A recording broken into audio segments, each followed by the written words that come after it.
It's good morning nga mga suki. Welcome nga na naman sa panibagong chapter ng buhay ka.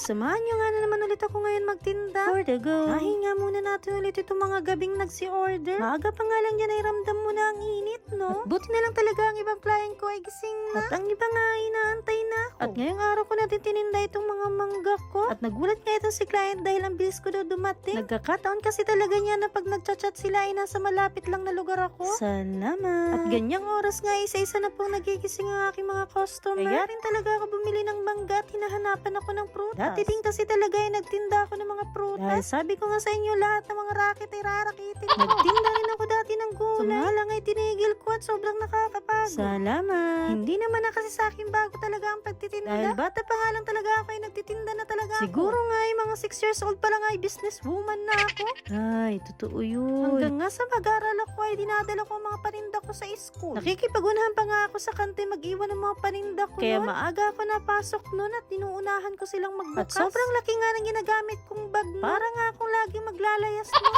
At pati nga mga teacher ko ay sa akin na naghahanap ng aalmusalin nila. Sa probinsya nga kasi ako lumaki. Naalala ko pa nga noon. Inibigyan ako ng nanay ko noon ng baon na hindi ko ibinibigay. Itinatabi ko nga para may pangpuhunan ako. Hindi rin kasi ako namulat sa mga laruan na madami. At nung kabataan ko talaga ay sobrang hirap makabili ng mga laruan noon. Mga laruan lang namin noon ay mga dahon-dahon. Ay hala, nagkwento na.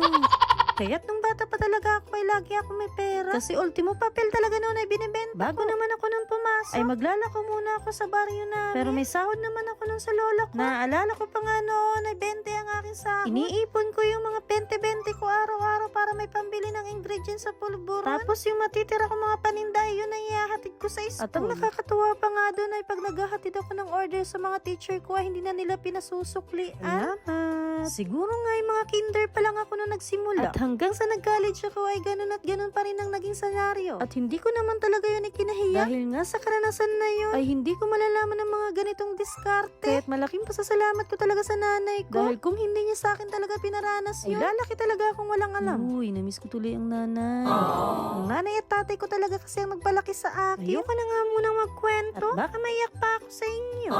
Itong mga oras na nga nito ay kumakain na ako. Nasa daan lang ako niyang kumakain. Habang nga nagsa-sound trip, may inaantay nga akong chat ni client. May nalaman nga na naman kayo sa nakaraan ko. Hindi nga kasi talaga ako mahilig magkwento sa mga talambuhay ko. At nang matapos ka nga itong huling deliver ko, ay bumalik ako dito sa binilhan ko ng mangga. At dahil nga naubos ng mangga natin ay papakiwing ko na to.